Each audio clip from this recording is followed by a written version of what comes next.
pessoas assim que nos acompanham, bem-vindos a mais uma grande entrevista do Jornal Mercado. Nesta edição temos como convidado especial o Ministro da Economia e Planeamento, Mário Augusto Caetano João. Aqui eu estendo meus cumprimentos.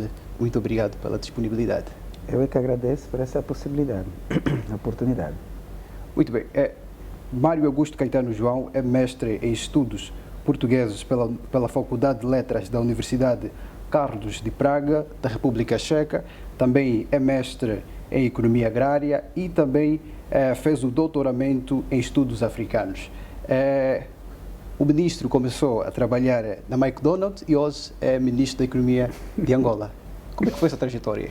É verdade, essa trajetória começou com a minha vontade de comprar um par de Nike Air Jordan, não é? E aí os meus pais não queriam comprar porque era muito caro. E então eu decidi ir ganhar o meu próprio dinheiro. Comecei a trabalhar na McDonald's, primeiro como brigadista, com cerca de 15 anos, e depois como part-time, com 16 anos, e trabalhei cerca de 8 anos. Comecei mesmo de raiz, não é? Memorizar os processos e procedimentos para poder servir, para poder trabalhar na cozinha, para poder fazer a limpeza. Fazia noites das 10 às 6 da manhã com as mais diversas experiências. Abria o McDonald's às 4 da manhã para receber do outro gestor, né? Porque mais tarde, um ano mais tarde, depois de eu entrar, consegui fazer os testes de ser gestor júnior e, portanto, era tudo part-time. Portanto, enquanto estava na faculdade, também eu conseguia ganhar o meu dinheiro. E pronto, chegou um momento que eu precisava mesmo de crescer noutra direção, quando já estava praticamente a fazer meu doutoramento, e daí é que eu fui trabalhar para a ICEP, que é a Agência de Promoção às Exportações e Promoção aos Investimentos Privados de Portugal, não é? Que eu estava em Praga, na altura, na República Checa, para onde fui com cerca de 16 anos. E então fiz essa mudança do McDonald's para esta empresa, né? Que é idêntica, é a congênere da nossa IPEX, não é? Onde fiquei 3 anos. Só saio porque terminei o currículo, a parte curricular do meu doutoramento, e só faltava escrever a tese. E decidi que 12 anos era demais. E regressei ao país. Isso em 2007, em fevereiro de 2007. E encontrei o país numa velocidade tal que foi de facto muito difícil para quem viveu fora 12 anos. Praticamente faz-me recordar aquela música recente agora do Paulo Flores e do Yuri da Cunha, não é? Quando eu voltei, casa já não é casa, amigos já não, algo assim. E começo a dar aulas na Universidade Metodista, onde meu pai era reitor. E então foi uma forma de rapidamente começar a desenvolver alguma atividade. Em julho de 2007 entro para as alfândegas e começo aí a minha carreira na função pública. Uma carreira muito tímida, fui de facto tentando dar o meu melhor. 6 meses depois, sou indicado como chefe da área de integração econômica, não sei mais como é que se chamava a repartição. Para a SADC? Não, para as alfândegas. Para as alfândegas. E o meu trabalho era, efetivamente, tratar de tudo que é externo das alfândegas. Portanto, lidava com a SADC, lidava com a Organização Mundial das Alfândegas, a Organização Mundial do Comércio, a UNCTAD. Portanto, todos aqueles organismos que interagiam conosco, eu era o chefe, e fui requisitado para ir trabalhar para as finanças. Foi daí que entrou para o Ministério das Finanças? É aí que eu entro para o Ministério das Finanças, em 2012. Mais tarde, depois, houve uma dinâmica bem interessante. Fui nomeado chefe de departamento para a política e gestão macroeconômica um ano depois, em 2013. E foram, de facto, 2 anos muito intensos. Eu era responsável pelo relatório de fundamentação daquilo que é o Orçamento Geral do Estado. Portanto, durante 2 anos fui responsável. Tinha também uma equipa fantástica. Conseguimos trazer melhorias substanciais que até hoje existem no relatório de fundamentação. Quando começamos a fazer, o relatório tinha menos de 20 páginas, poucos gráficos e tudo isso, e trouxemos um relatório de fundamentação naquele ano, 2014, cerca de 40 páginas, muitos gráficos, muitas análises, tudo isso, e que hoje praticamente é a base do que é o relatório de fundamentação hoje, não é? Depois fui nomeado para chefe de departamento para relações internacionais do Ministério das Finanças, tanto a lidar mais com o Banco Mundial, FMIs e outras organizações com qual o Ministério das Finanças estava envolvido. Um ano depois, exatamente 12 meses depois, fui então enviado, e diria mesmo enviado, né, porque não se concorre ao lugar onde eu fui para assessor do administrador na nossa constituência no Banco Mundial. E acabei ficando 3 anos. E como é que chega a secretário de Estado? Como é que eu chego a secretário de Estado? Eu regressei quando uma das pessoas que tinha frequentado permanentemente Washington nas reuniões anuais de primavera e com quem eu de facto fiz uma grande amizade a partir de Washington, convidou-me a fazer parte do Conselho de Administração da Bodiva, né, da nossa Bolsa de Dívida e Valores de Angola, como administrador para a área financeira. Portanto, ainda no meu percurso na Bodiva, eu até cheguei de assinar um contrato com a London Stock Exchange. Portanto, era um acordo de cooperação, principalmente para que a London Stock Exchange possa capacitar as nossas empresas no processo de capitalização em bolsa. E, aliás, até recebi aqui este reconhecimento, não é? Da London Stock Exchange, e que é uma lembrança, não é?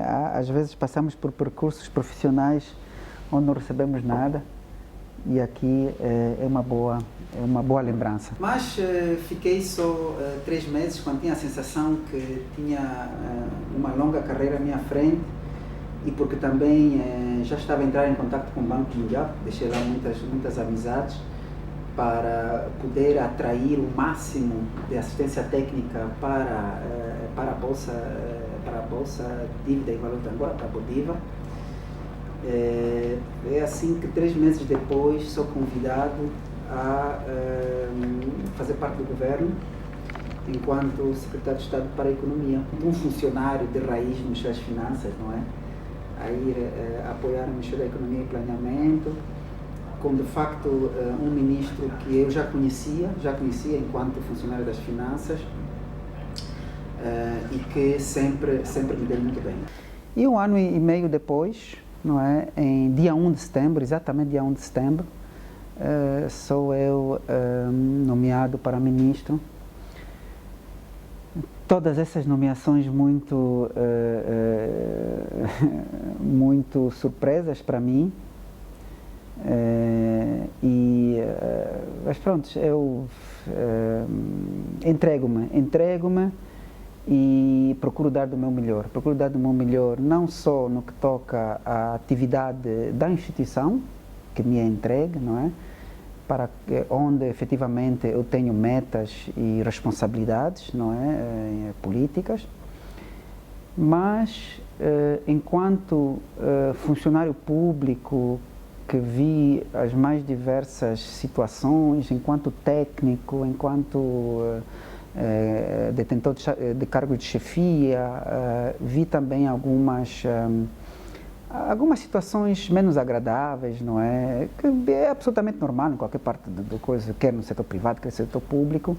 E então tento prestar um bocadinho mais atenção a tudo que é a vida da instituição como tal, para que não haja desigualdades, não haja maus tratamentos, para que efetivamente aqui no Ministério todo mundo se sinta motivado para efetivamente dar o seu melhor. E cá estamos. Muito bem. É uma história longa, mas motivadora. Bem, Sr. Ministro, a economia angolana aguarda pela saída da recessão económica que vive desde 2016. Entretanto, de lá para cá, 5 anos de recessão económica foram registrados. As instituições internacionais para o ano 2021 estão mais otimistas. Por exemplo, o Fundo Monetário Internacional espera que a economia cresça 0,1%, o mesmo espera a Fitch. O Banco Mundial espera que a economia cresça 0,4%. Cá dentro temos o BFA, que espera um crescimento não superior a 1%, e o Governo espera um crescimento de 0,2%. Entretanto, podemos dizer que Angola está a sair da recessão económica? Ela está no bom caminho, podemos dizer que sim, está no bom caminho. Isto, por que nós estamos a dizer isso? Nós, para vermos uma recessão, um crescimento, temos que ter uma percepção da série temporal, não é? E nós aqui conseguimos ver que ao longo dos últimos 4 trimestres, portanto, se formos para trás, desde o terceiro trimestre de 2021, cujos dados acabam de sair há 2 semanas, sensivelmente, e fomos para o terceiro trimestre de 2020, nós conseguimos ver uma trajetória decrescente do crescimento negativo, não é? E, efetivamente, de acordo com as contas nacionais do terceiro trimestre de 2021, nós conseguimos ver que, em termos homólogos, nós tivemos um crescimento de 0,8%. Em termos homólogos, portanto, desde o terceiro trimestre de 2020 até o terceiro trimestre de 2021, portanto, nos últimos 12 meses, não é? Em termos de um trimestre para o outro, o crescimento foi de 0,5%, também é muito bom. Também é muito bom, significa que a trajetória começa a ser sólida, não é? Portanto, isto é um fator que nos anima. Anima-nos também que não somos os únicos que ficamos com esta percepção, essa perspectiva de crescimento em 2021 de 0,2%. Vimos que o FMI, que era pessimista, não é? Indicava, pelo menos no relatório das perspectivas económicas mundiais, em outubro, não é? O tal World Economic Outlook de outubro de 2021 indicava que Angola iria ter um crescimento negativo de 0,7%, não é? 0,7%. Mas nós permanecemos firmes e não mudamos a nossa perspectiva de 0,2%. Muito pelo contrário, tentamos persuadir com números o FMI, especialmente na gestão do nosso programa que tínhamos com o FMI, o IFF, onde tentamos mostrar o máximo de informação possível para que possam perceber a dinâmica que está acontecendo no país. Em dezembro, aliás, já em outubro, o Banco Mundial já tinha outra perspectiva. Portanto, 2 instituições que estão distantes uma da outra menos de 100 metros, não é?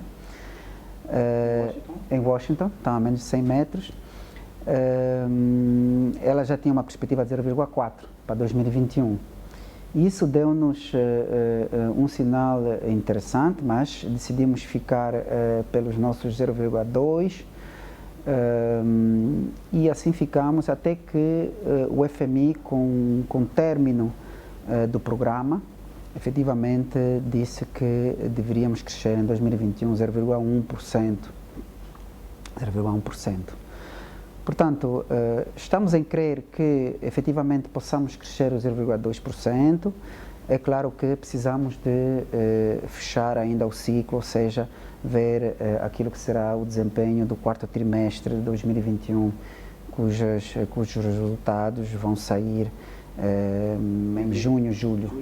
Junho, julho, não é? Levamos sempre cerca de 90 dias, não é? 90 dias depois do fecho, portanto, 90 dias depois de sair. Portanto, este saiu. Exato. Sim, cerca de abril. Tem razão, cerca de abril deveríamos nós ter já o resultado daquilo que foi o 4º trimestre de 2021.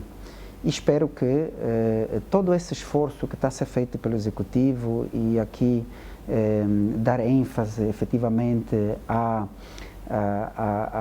espírito abnegado do titular do Poder Executivo, que não mede esforços para que efetivamente possamos mudar o paradigma daquilo que é fazer economia no país. E isso está efetivamente a trazer resultados, ainda que depois de muito tempo, mas é verdade que uma longa caminhada, especialmente quando o carro está parado. Precisamos, às vezes, de 4 pessoas para empurrar, não é? Mas quando ele já está minimamente em andamento, até uma pessoa empurra, não é? Portanto, é essa a nossa perspectiva, nós esperamos atingir que possamos ter muito menos esforços para pôr a nossa economia a funcionar e que seja depois o privado, efetivamente, a liderar. Muito bem. Mas para este ano, 2022, o Governo espera um crescimento na ordem de 12,4%. O que poderá motivar este crescimento? O crescimento está a ser motivado por vários fatores, não é? Um dos fatores é a melhoria contínua do ambiente de negócios. Portanto, os empresários, o setor privado está cada vez mais motivado em fazer negócios. Ainda que um fator negativo, que é a inflação, mas esse fator negativo traz também alguns fatores positivos, não é? O setor privado, quando vê que o preço de uma determinada mercadoria está muito alto, ele sente-se motivado de tentar produzir esse bem. Tentar produzir esse bem para ter lucros, não é? E quando todos depois decidem produzir esse bem e há excesso desse bem, excesso de oferta deste bem, o preço depois começa a cair e os agentes econômicos depois começam a procurar outras atividades econômicas, especialmente quando não têm lucro, não é? Portanto, o ambiente de negócio é fundamental. Outra questão fundamental para os investidores é o clima político, não é? Um clima político estável, sob liderança, é claro, do nosso titular do Poder Executivo. Portanto, o clima político é um segundo ganho. O terceiro ganho, o terceiro fator preponderante para que nós possamos ver efetivamente matéria para os 2,4 de crescimento que perspectivamos é o investimento, ou seja, o financiamento que está a ser feito à economia real, não é? Se formos a ver o financiamento, ele leva de facto algum tempo a mostrar resultados, não é? Desde o desembolso a um determinado projeto, a importação de maquinaria, de fatores de produção, até a plantação e até a recolha, leva efetivamente um tempo e podemos ter a sensação de que nada está a acontecer, não é? É a mesma coisa quando pomos uma semente na terra, temos que efetivamente ser esperançosos o suficientes e pacientes o suficientes, não deixando de regar, ainda que não estejamos a ver nada a germinar. Portanto, o financiamento está ali, está na terra. Em 2019, nós tivemos menos de 50 projetos financiados, pelo menos são os dados que passaram para o Ministério da Economia e Planeamento, pelo menos aqueles que nós fomos apoiando.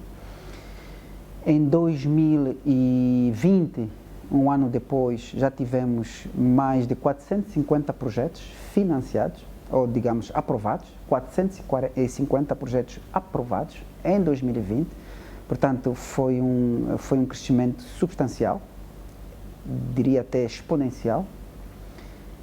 E em 2021 foi um bocadinho menos, cerca de 250, 270 projetos aprovados. Portanto, aqui temos uma mudança substancial. Essa mudança substancial, ela está em vários segmentos, eu diria até uma troika, não é? Uma troika de fatores que fazem com que efetivamente esse financiamento tivesse esse desempenho assim. Primeiro é a banca, que começa a acreditar mais no setor real, não é? Até lá tínhamos uma banca mais focada no setor fiscal, não é? Na compra de títulos, não é? No setor externo, não é? Estamos aqui a falar nos cambiais, não é? E, portanto, menos interessada em investir no setor real, não é? E, portanto, aqui vemos uma mudança substancial, não na dimensão que nós gostaríamos, porque nós sabemos que o país tem um enorme potencial, não só no que toca às terras aráveis, mas também os recursos hídricos, energia, ainda que esta tenha ainda uns desafios no que toca à sua distribuição, não é? Mas produção temos mais do que suficiente. E, portanto, era mais do que necessário a banca começar a olhar também para o setor real. E, para o nosso espanto, e também muito trabalho de raiz que nós fomos fazendo, nós interagimos muito com a banca comercial, acompanhamos os projetos que a banca comercial tem em carteira, os projetos que entram, os projetos são aprovados até serem desembolsados, acompanhamos a execução física. Começamos a conhecer os gestores dos bancos, começamos a conhecer os diretores provinciais de desenvolvimento econômico integrado, portanto, criamos aqui uma família. E aqui não saberia digamos, dar muitos louros aqui ao anterior ministro, que foi, de facto, um fator preponderante para que isso acontecesse. Aí que eu acho que antes dele ser ministro e depois de ser antes dele ser ministro e enquanto ministro nós conseguimos ver mudanças substanciais. Portanto, aqui foi um grande empenho, conseguimos pôr a banca a olhar para os financiamentos.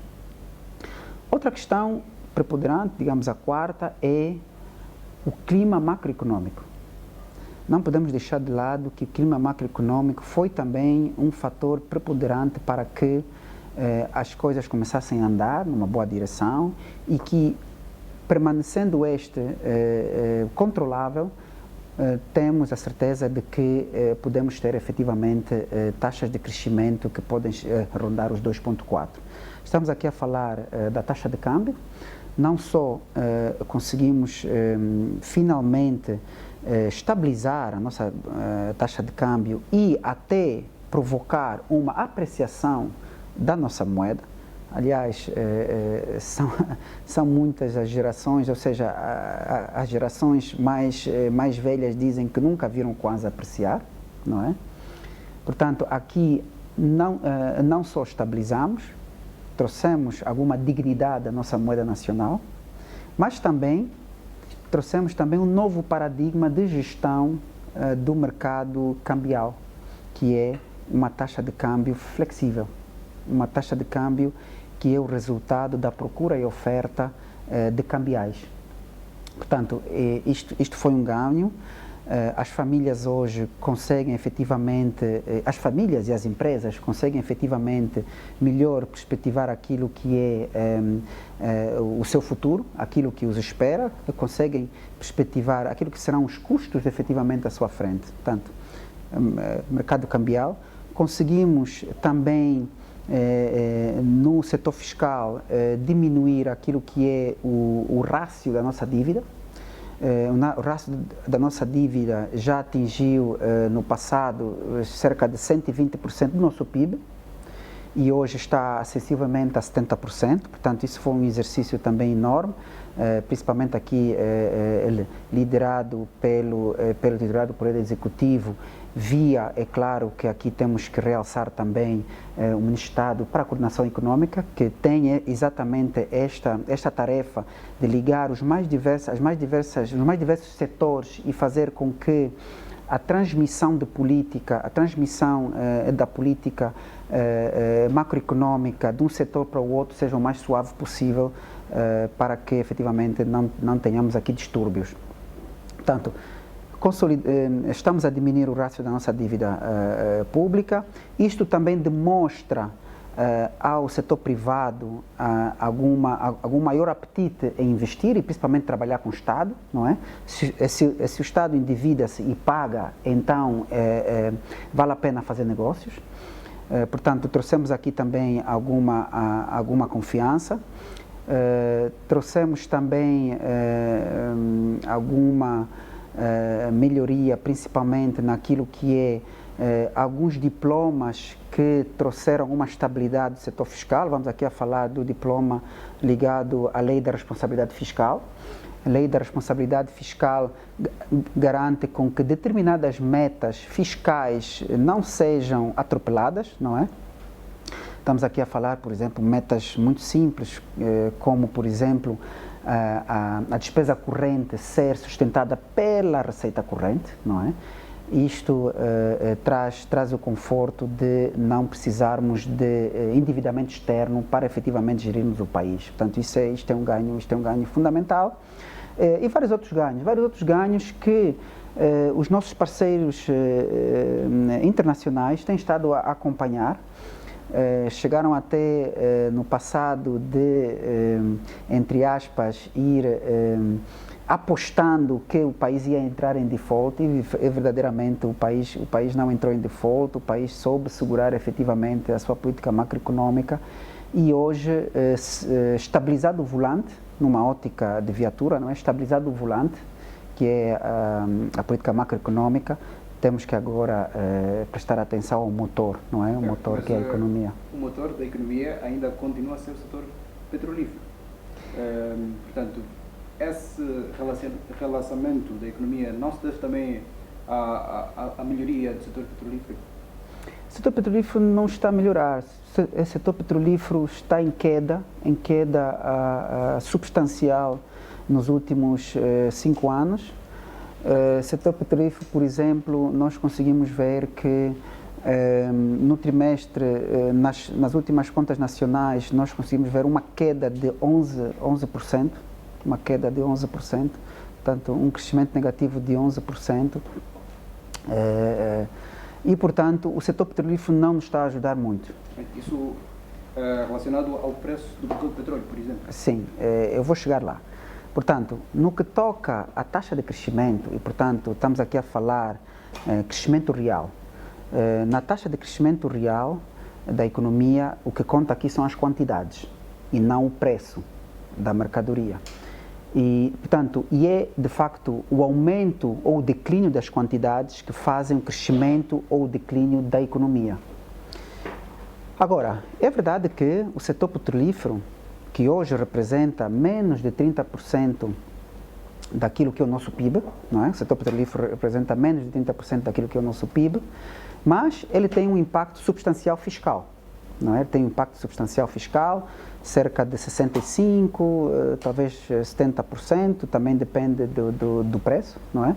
Portanto, de receitas, estamos aqui a falar de receitas. As receitas aqui acho que domina mesmo 2/3 da nossa receita advém do setor petrolífero e ele contribui com cerca de 90% daquilo que são as nossas exportações. Portanto, aqui também temos um desafio enorme, que é a diversificação das nossas exportações. Portanto, durante muito tempo vigorou no mercado angolano aquilo que é conhecido na economia como a doença holandesa, né? Doença holandesa. Portanto, estamos num processo de diversificação, não é imediato como todos nós gostaríamos que fosse, mas às vezes o objetivo não precisa ser somente chegar.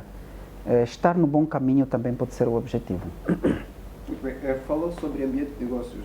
Os últimos dados do terceiro trimestre do Instituto Nacional de Estatística dizem que, relativamente ao clima económico, dizem que os empresários estão menos pessimistas. Tudo certo, os dados apontam que o índice de confiança saiu de -6 para -1. A seu entender, Sr. Ministro, o que tem motivado a confiança dos investidores? A confiança dos investidores é exatamente o que acabamos de aqui mencionar, né? São todos esses fatores, quer o fator macroeconômico, o fator político, temos o fator de ambiente de negócios, que de facto vê-se que estamos a conseguir melhorias naquilo que é a abertura de empresas e fácil pagamento, por exemplo, de impostos, que é uma das atividades que figuram daquilo que eram as tarefas do ambiente, da melhoria do ambiente de negócios. por exemplo, no que toca ao comércio internacional, temos processos e procedimentos um bocadinho mais céleres, temos efetivamente instrumentos financeiros, instrumentos e produtos financeiros na banca que permitem com que os empresários consigam ter acesso a capital para poderem fazer os seus negócios. Portanto, há aqui um conjunto, não é? Eu diria mesmo conjuntural, há aqui um conjunto de fatores que trazem essa confiança. Eu acho que, acima de tudo, o clima político e de segurança no país, comparado com várias outras geografias, trazem efetivamente aqui um outro apetite pela economia nacional. Dizer que estamos satisfeitos, não estamos satisfeitos, não é? O país precisa de ser desbloqueado e por mais que façamos é sempre pouco, porque nós temos um país vasto, em cerca de 1.200.000 km², com aproximadamente 30 milhões de habitantes. Nós temos cerca de 30, 35 habitantes por quilômetro quadrado, não é? Portanto, é muito pouca gente para tanto território. E isto pode ser bom, efetivamente, cada um tem espaço para fazer os seus negócios, mas do ponto de vista de segurança, é claro que nós gostaríamos de ver as nossas fronteiras um bocadinho mais habitadas, para que efetivamente possamos proteger aquilo que é o bem maior do nosso país, que é essa segurança, clima político, e também conseguir salvaguardar aquilo que é a nossa soberania, não é? Falando de soberania, questiona-se muito o fato de a possibilidade do Executivo influenciar os dados do INE, sendo que o Instituto de Estatística é um membro do Conselho Nacional de Estatística, que é presidido pelo Ministro da Economia. Exato. Até que ponto o INE é independente? O INE é independente. É claro que é um organismo que tem autonomia financeira, patrimonial e administrativa, o INE, não é? Um instituto que tem essa autonomia. É claro que nós estamos cientes que quanto mais nós influenciarmos o INE, menos informação real teremos do país e mais políticas desajustadas nós teremos e portanto, maior problema. Portanto, nós não temos interesse nenhum em massagear, não é? Massagear, eu diria aqui, ou interferir, vamos assim dizer, naquilo que é a atividade do INE. O INE é, de facto, uma instituição que traz informação para todas as instituições, não é? E são informações que, de facto, vão nos mostrar aquilo que é o país real para termos políticas adequadas. Vamos lá ver. Neste momento, Angola é o quarto país que mais cresce no mundo. Angola ou figura entre os primeiros 5 países, se calhar é mais prudente dizer isso, figura entre os primeiros 5 países que mais crescem no mundo, não é? Com uma taxa de crescimento de aproximadamente 3% ao ano, não é? Cada ano temos cerca de 1 milhão de pessoas a nascerem, 1 milhão de pessoas a entrarem para o mercado de trabalho. E nós não podemos ficar alheios a esta informação. Isso com base a que dados? A que instituição? Isso são dados do INE, não é? Portanto, são dados, digamos, estimativas, não é? O nosso censo populacional ele é feito de 10 em 10 anos, não é? Portanto, as estimativas, tivemos em 2014, com uma população aproximadamente a 25 milhões de habitantes. Hoje estamos sensivelmente a 31, 32 milhões de habitantes, não é? Portanto, se nós temos um boom populacional e não procurarmos perceber aquilo que é o dividendo demográfico, então nós, no mínimo, dentro de anos, e serão poucos os anos, nós teremos aqui um grande problema, porque não saberemos que tipo de políticas trazer para um grande boom populacional. Interessa-nos aqui no INE que ele nos dê as informações mais certas sobre a inflação. porque estamos muito preocupados com o poder de compra das populações. Portanto, aqui também não interessa procurar ter dados falsos ou dados que convenham o setor político, não é? Portanto, há uma série de ganhos, só pode haver mesmo ganhos deixando o INE fazer o seu trabalho e, é claro, sendo ágeis na informação que o INE nos dá. Este é que é o nosso desafio, ser ágeis. Muito bem, ainda de acordo com o INE, o desemprego tem sido um dos temas mais debatidos. Segundo os dados do INE, terceiro trimestre, há 34% da população economicamente ativa está desempregada, maioritariamente jovens. Que medidas o MEP tem tomado para reduzir o índice de desemprego? Nós estamos muito preocupados com o nível de desemprego no país e não estamos a poupar esforços para que possamos rapidamente inverter esse quadro. O que é que nós fazemos? Bom, a nível do Ministério, nós temos programas que nós temos a certeza que podem ajudar a minimizar este desafio. Portanto, temos o Prodesi. O Prodesi é um programa com 5 vértices, é um programa que em cada vértice ele pode criar várias perspectivas de emprego. Temos o vértice do financiamento, portanto, aqui as empresas, com o nosso apoio, conseguem amadurecer os seus projetos e efetivamente conseguir ter capital do setor financeiro bancário para investir na terra e até a data, com este apoio, nós conseguimos perspectivar cerca de mais de 60 mil postos de trabalho. Portanto, isto é um dado que nos alegra. Gostaríamos nós que fosse muito mais, gostaríamos nós que chegássemos pelo menos até 100 mil, né? 100 mil, e isto iria nos de facto confortar. Temos também apoios no que toca ao acesso ao mercado interno e acesso ao mercado externo, não é? Portanto, não basta produzir, precisamos também esta produção colocar no mercado, não é? Quer seja o mercado interno, quer por via de feiras, via transformação industrial, via os mais diversos mercados abastecedores ou mercados municipais. Portanto, isto é o escoamento da produção, ou mercados externos, não é? Nós temos que conseguir, através das nossas missões diplomáticas lá fora, e que não são poucas, conseguir fazer com que estas possam fazer o marketing necessário do nosso produto.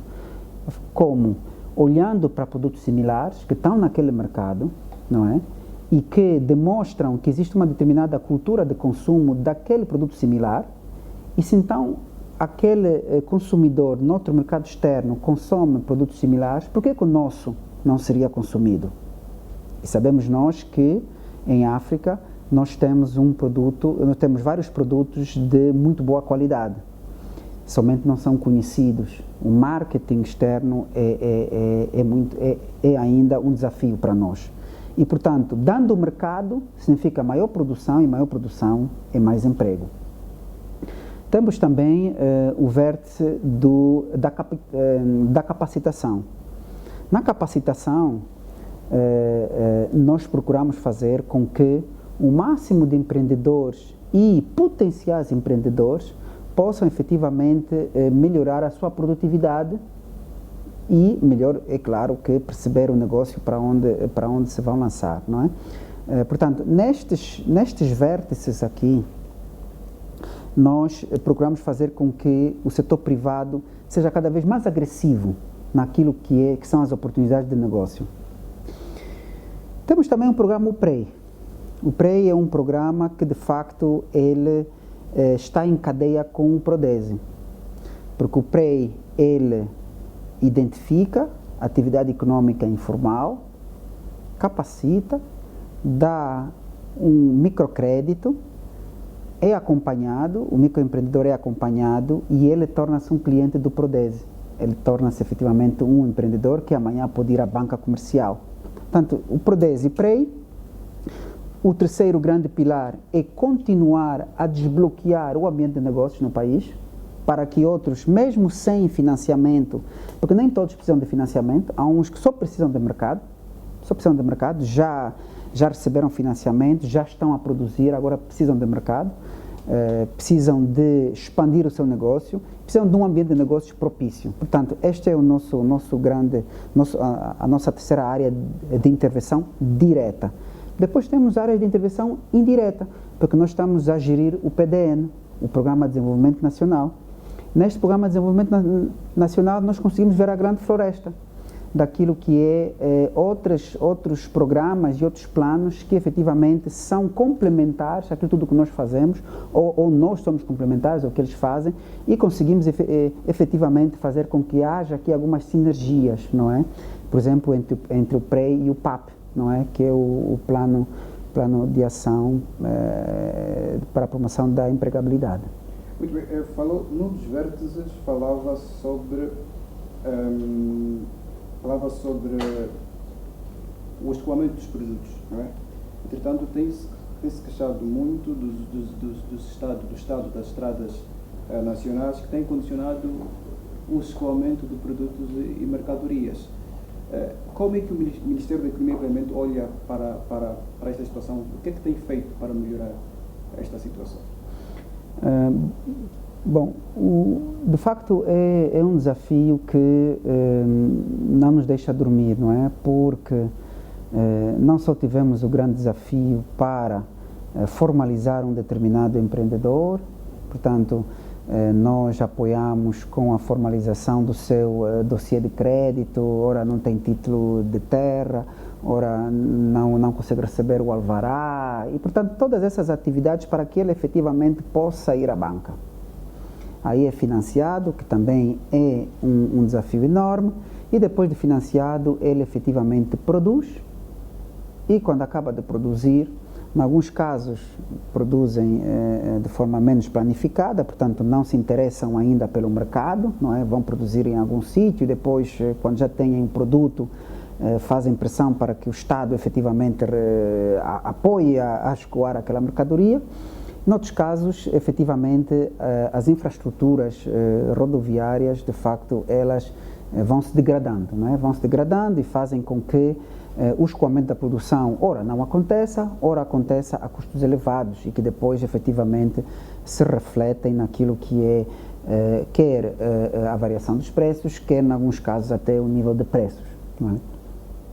E portanto isto preocupa-nos muito, daí é que nós com a componente de planeamento temos estado a interagir com o Ministério das Obras Públicas e Ordenamento do Território para que possamos efetivamente racionalizar aquilo que é a intervenção do Estado em determinadas vias. Racionalizar significa que vias vamos priorizar para que possam ter impacto, de facto, naquilo que é o suave e contínuo, a suave e contínua oferta de bens e serviços, quer do meio rural para o urbano, quer vice-versa.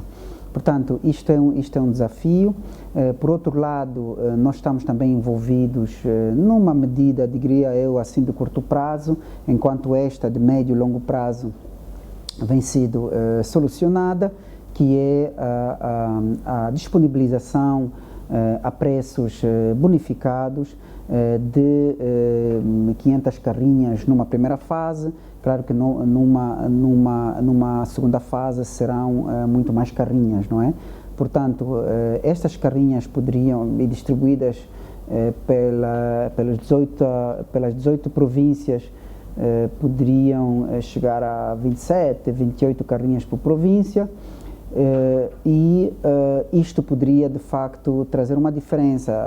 A diferença é esta, que estes meios de transporte não servem ou não irão servir ou não poderão habilitar-se a esses meios de transporte aqueles que não estão no métier, aqueles que não exercem essa atividade. Portanto, queremos nós que aqueles que já estão a exercer essa atividade possam efetivamente renovar as suas frotas, não é? Ou a sua frota, podendo estes pagar esses meios de transporte de forma faseada, fazendo com que o custo substancial destes meios não venha a ser um desafio neste exercício logístico, não é? Portanto, essas são as duas medidas, diríamos, imediatas, estamos a tentar trazer aqui, mas é verdade que tentamos fazer com que outros intervenientes privados, não é? E aliás já conseguimos ver em algumas partes do país que grandes empresas, grandes unidades agrícolas têm estado a utilizar os seus meios para compactar determinadas vias, não é? E assim facilitar também aquilo que é o escoamento dos pequenos produtores para locais, para centros de distribuição, né? Para centros de distribuição. Portanto, essas três vias é que efetivamente estão a fazer com que nós possamos ver efetivamente muita produção nacional a circular um pouco por todo o país e estamos agora a ficar com outros desafios, não é? Que é o desafio de proporcionar locais de venda desta produção, a título de exemplo, nós fizemos um estudo para melhor perceber quantos mercados municipais nós precisaríamos para cada 100 mil habitantes, não é? Para cada 100 mil habitantes, e o estudo nos indicou que precisaríamos de pelo menos 4 mercados municipais, essas praças que nós conhecemos vulgarmente, pelo menos 4, e a realidade é que temos uma. A produção tem estado a aumentar, mas o país continua a importar elevadas quantidades de bens de primeira ordem, sobretudo bem alimentos, e por outro lado temos uma inflação que cresce nesse momento, estamos com uma inflação de 27%. Como é que podemos explicar este dilema? É um desafio que efetivamente está a levar algum tempo, mas está a acontecer. Está a acontecer porque os números assim nos dizem. Nós, em 2018, nós tínhamos, só nos produtos do Prodese, portanto nós temos cerca de 54 produtos do Prodese, nós importávamos produtos do Prodese na ordem de 2,8 mil milhões de dólares, não é? 2,8 mil milhões de dólares. Volvidos 4 anos, nós baixamos para metade. Portanto, não é o que efetivamente nos alegra, mas estamos no bom caminho. Portanto, hoje estamos a sensivelmente 1,4 mil milhões de dólares de produtos do Prodese que ainda importamos.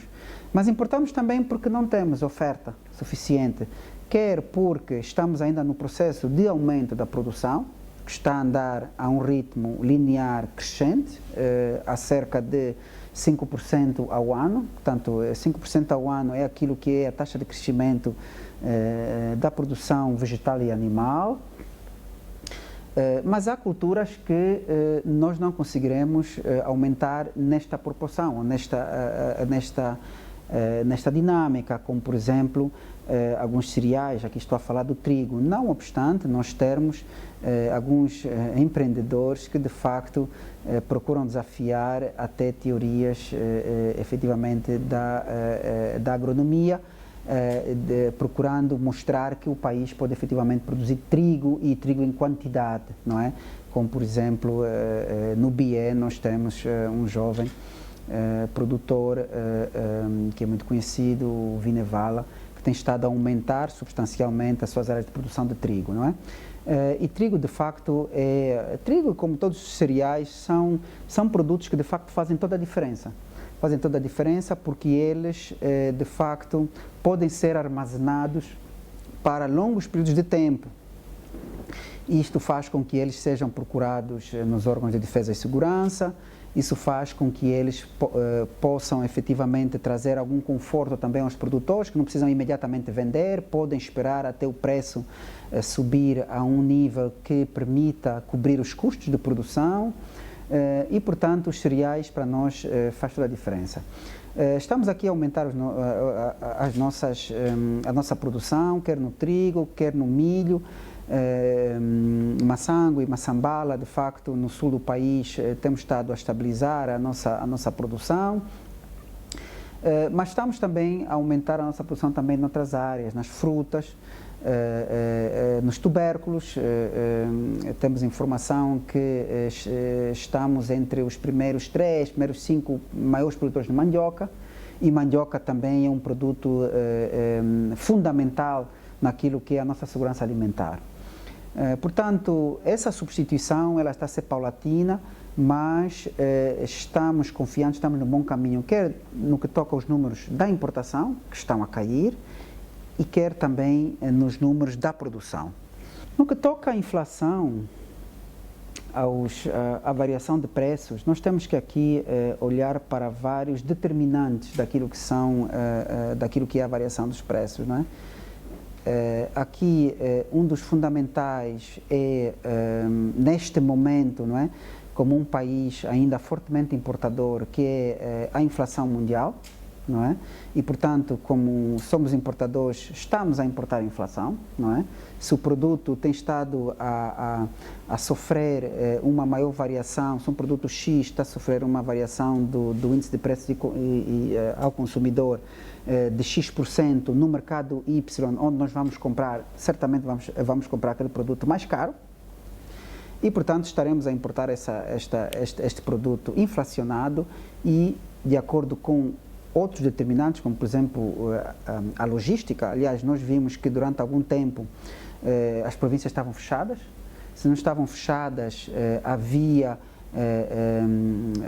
desafios relacionados com a circulação somente mediante certificados, mediante determinadas condições sanitárias, que fizeram com que, efetivamente, o fluxo suave e contínuo do abastecimento de bens e serviços fosse interrompido.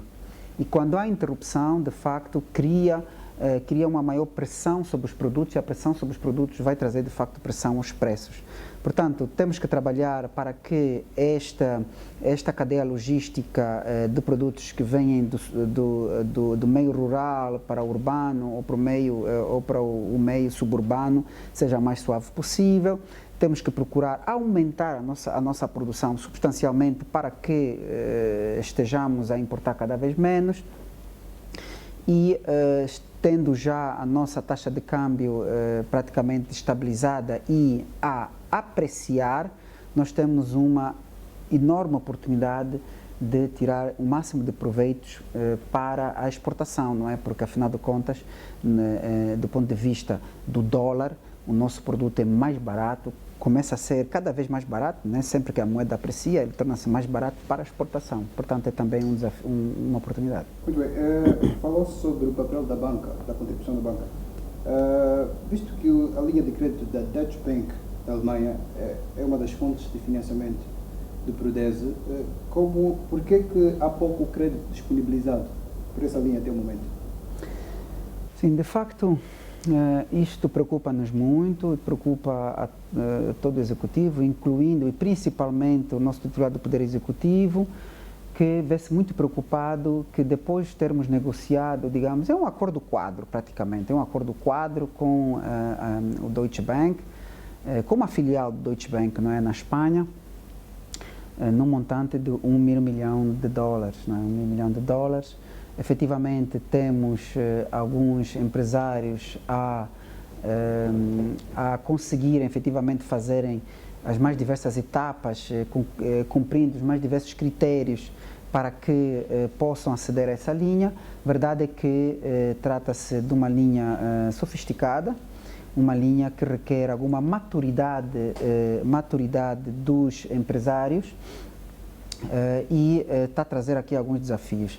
A verdade é que ela apresenta-se com uma taxa de juros mais atraente do que temos no mercado local, principalmente para o setor real. A mais atraente que nós temos é do aviso 10, com cerca de 7%, vai até 7,5%. E esta está aí à volta de 5,7%, portanto é mais atraente. Mas traz alguns desafios, né? Traz desafios no que toca, por exemplo, o período de carência é muito curto, portanto, às vezes uma pessoa adquire o financiamento, depois precisa comprar efetivamente maquinaria, até conseguir efetivamente fazer com que a maquinaria chegue e seja montada no país, já lá se foram 12 meses e ainda não se produziu e, portanto, é um bocadinho sofisticada, mas nós reunimos com o BDA, que está a operacionalizar a linha, e os operadores econômicos, para tentarmos procurar aqui soluções muito pragmáticas para que os empresários possam mais facilmente aceder à linha. Estamos em crer que até junho nós possamos ter um dinamismo maior. Muito bem. Já para terminar, recentemente a consultora e agência de finalização financeira Fitch melhorou o rating de Angola, passando de CC para -B. Que impacto esta classificação pode ter para a economia? Essa é uma classificação, portanto, isso é uma percepção a nível da economia internacional muito boa, não é? Isso é uma percepção e, aliás, a perspectiva é estável, não é? A perspectiva é estável, exatamente. Não só passamos para B-, como também a perspectiva, que é muito importante, não é? Às vezes podemos manter naquela categoria, mas com uma perspectiva negativa. Significa que a médio prazo, a curto, médio prazo, nós efetivamente iremos ter alguns desafios fiscais, portanto, alguns desafios macroeconómicos que podem efetivamente fazer com que investidores não procurem investir no nosso país. E, efetivamente, esse B- é importantíssimo, extremamente importante, porque é como se fosse o produto, o resultado de muito esforço na estabilização macroeconómica, estabilização política, na criação do mercado atual, e isto pode fazer com que investidores comecem a olhar para o nosso país com melhores olhos, e nós temos que estar preparados para que ele não só olhe para nós, mas efetivamente invista no país e beneficie daquilo que são as oportunidades de negócio mediante, não é, o nosso ambiente de negócios. Muito obrigado, Sr. Ministro, pela sua disponibilidade para aceitar estar com o Jornal Mercado. Agradecemos e damos então por encerrado esta grande entrevista. Obrigado. Muito obrigado.